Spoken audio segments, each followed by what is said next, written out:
Robert C. Byrd head coach Josh Gorell was one of a number of high school head coaches today that had the unfortunate task of telling his team their season was over. Not because they lost a game, but because their county turned the wrong color on a map based on an opponent, the COVID-19 virus, that you can't see, you can't outscore on the field.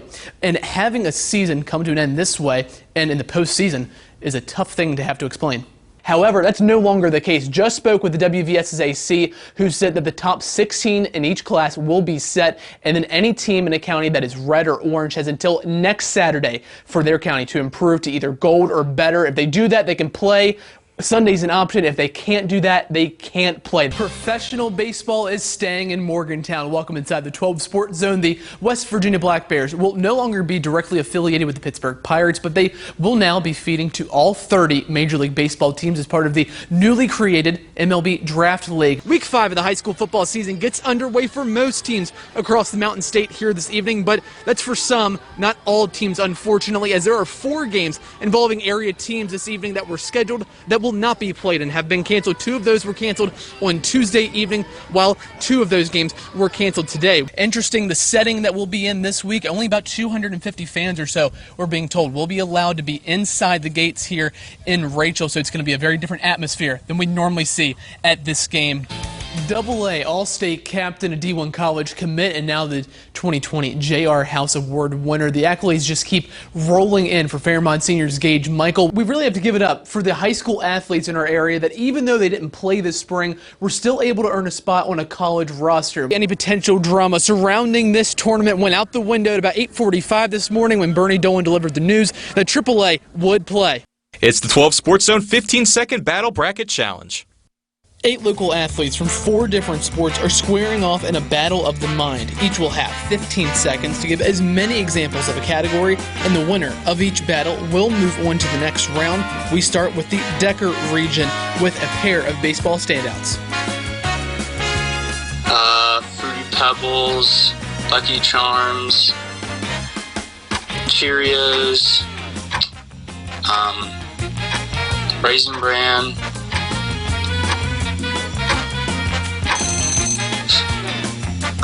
Kellogg's, Cinnamon Toast Crunch, Cheerios, Fruit Loops, Cocoa Pebbles, Cocoa Puffs. Same category in our soccer battle in the Decker region. Cinnamon Toast Crunch, Captain Crunch, Cocoa Pebbles, Frosted Mini Wheats, Cheerios, Cocoa Puffs, Fruit Loops, Fruity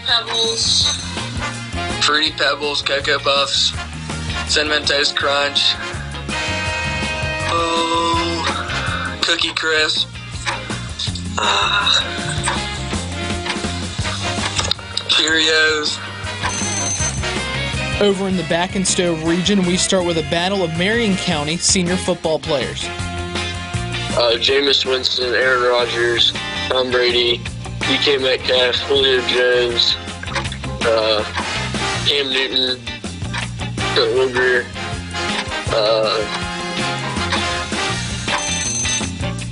Zach Thomas, Ryan Tannehill, Tom Brady, Ryan Khalil,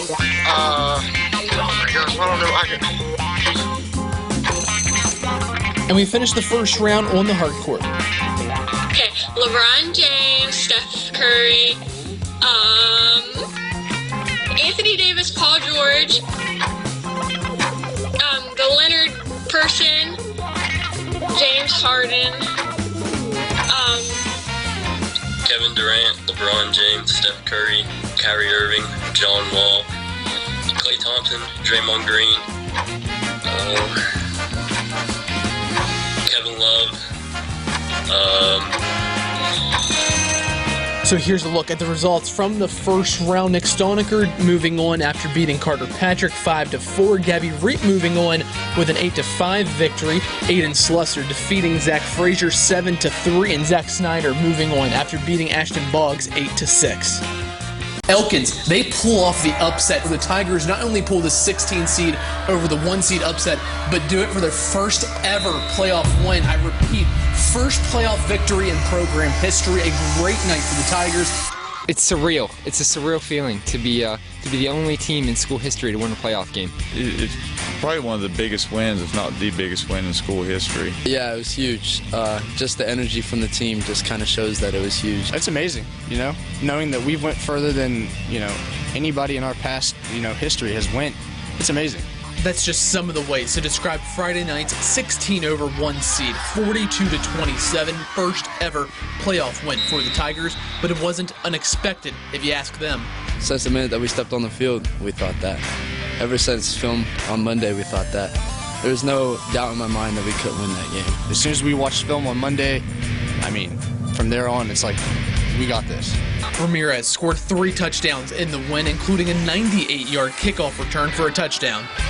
Seeing it from the sideline, he jumped over one of our own players that fell on the ground, and it was afterburners from there. It was amazing.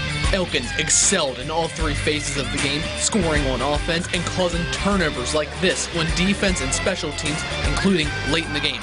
We desperately needed the ball to keep it out of their hands. One of our defensive linemen, they hit it out. It came loose on the turf, and I jumped on it, and it was surreal. It was surreal. And maybe no one on the field knew what Friday night's win meant more than the head coach. I got to share that moment with my dad, who was in the playoffs 3 times and never got the opportunity to win one. I've grown around the orange and black my whole life. To talk about it so much and to tell boys the stories and for them to take hold of their own destiny, it was great to see their excitement. And there will be plenty more excitement in Elkins if the Tigers can do it again on Sunday. How important is it for those kids to make sure they remember, it is just another game and try not to put too much pressure on themselves? It's important, and, it's bound to be a big thing on their mind. And, I hope that they got plenty of rest, the night before. And how hard was it for you to sleep, that night before the championship game back there in '78? Usually it took me a while to get sleep before any game. I always had the same amount of butterflies as I did from the time I coached till the time I quit coaching. What do you think the butterfly level is going to be like for you come Saturday? I get the same feeling yet today that I did when I played and coached. It's the same old butterflies. What would be a prediction for this Saturday? How do you think your team's going to do? I think they're going to play well. I have a feeling that the coach has them ready, and I'm hoping so. What do you think a key to a game like this is, to winning a championship game? Well, getting breaks. The football is a funny-shaped ball, and it takes a lot of odd bounces, and sometimes it bounces against you, and sometimes it bounces for you. But I think I have a feeling our kids are going to play well. I really do. All right, well, that was 100 yards with Klein Stansberry. Coach, we really appreciate your time here today, and hopefully the Bulldogs can pull out a victory there on Saturday in the championship game. Okay, I appreciate you coming down to see me, and I've lost my wife, in the last year, and she deserved a lot of credit to putting up with me for all these nights I left her alone and taking care of the kids, and God bless her. With that win, and everything else that happened last weekend, your team got a straight shot to the championship game there. What does it mean, or what will it mean to have an opportunity to make school history and program history, hopefully next Saturday? Well, I think it's the dream of every team. You talk about it in the summer and in August, and to make it to the final game of the season, and because of the situation at hand, we kind of bypassed the semifinals. And then later in the fourth, Stone and 1. A little bit later, Winfield drives and 1. Glenville down 2 with 1.5 minutes to play. Hamrick excels at football both on and off the field. A student of the game, he watches highlights of another long-haired, successful quarterback in order to improve. But it was a different type of game that partially has helped him reach first-team All-State status. Whenever I was in the first grade, I was like a right tackle. And then I played a bunch of NCAA, like 12 on PS2. And, I just learn more about football and start playing quarterback the next year. Little leagues across the country got started much later than usual this year, meaning that the spring season played well into the summer, but as of now, things are still good to go for a fall season. I'm a true believer in the Shane Eckel era. Look, these guys, they were getting old school over the summer and pushing pickup trucks here in the offseason. That's got to count for something, right? It's opening day, obviously. That's why you're here. At any level of baseball, what's the excitement level of an opening day? There's nothing like it at any level. I remember going back to Little League in like 1950, way back when. There's a buzz in the air. There's an energy. It's baseball. Speaking of practice, you and I were just talking about this a little bit. How do you replicate in practice their single wing formation? It's been giving people fits so far. How do you do that in practice? A crazy couple of days here in North Central West Virginia, going back to Wednesday, is now, as you said, another couple of games here tonight leading up to the start of the high school football season have been canceled, and one of the teams involved in those cancellations, those sudden cancellations, is University High School, where we're at now. And I'm joined by the University High School Athletic Director, Jeff Bailey. And Jeff, first of all, I mean, can't imagine what you and the administrators over at Morgantown and Clay Battelle High School has been going through for the last 3 or 4 hours now today. The Mountain East Conference, they came out with a statement on Wednesday saying they're going to do everything they can in their power to make sure fall sports do happen in the fall. However, they're looking at playing fall sports either in the spring as kind of a combined fall and spring schedule, or maybe put everything in the spring. Under 10 to go now. Murphy heaves up a 3. Praise Chukwuduzzi out of nowhere. Put back slam. Take another look. We'll slow it down for you.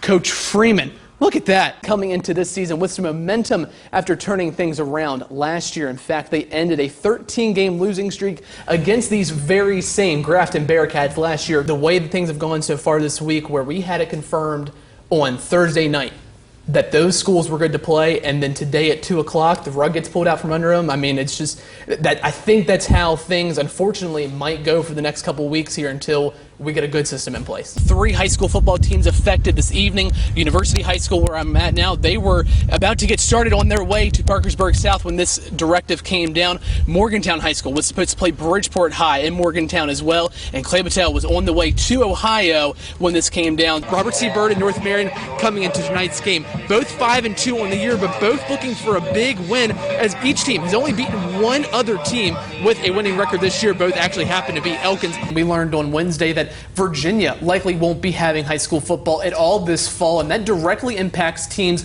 all across West Virginia, in the Eastern Panhandle, teams in the southern part of the state around Beckley, and a team right here in our area. Looking downfield for a target, but can't find anything before being dropped by Ryan Smith. That looked like Dante Stills last night getting to the QB. Devin Vandergriff under center. Sam Romano on the outside catching passes. Brian Henderson, who was huge on defense, especially in the state title game.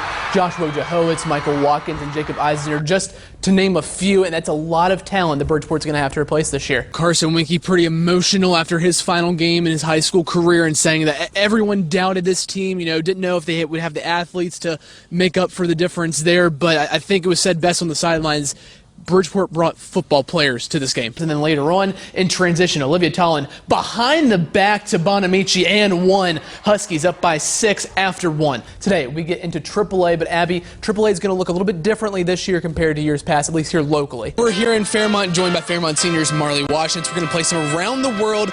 Pretty simple, Marley. 9 shots, 9 questions. Every time you make a shot, we'll ask you a question. All right, sound good? Yeah. All right, let's go ahead and take your first shot. Probably the biggest local talent that you all have been able to get, at least in this year's recruiting class, Corey Miles from Robert C. Byrd, the Gatorade Soccer Player of the Year for boys soccer here.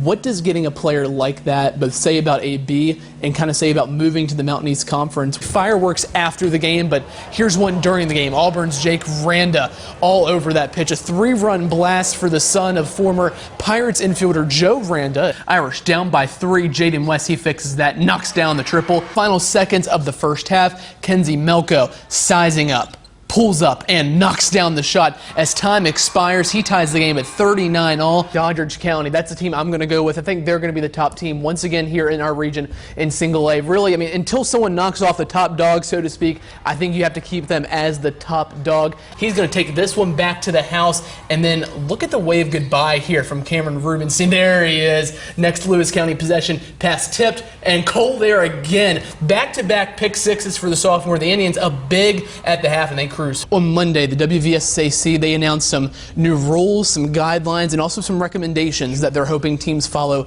this football season. Did any of those really stick out to you? And if so, what was kind of your reaction to those, both good and bad?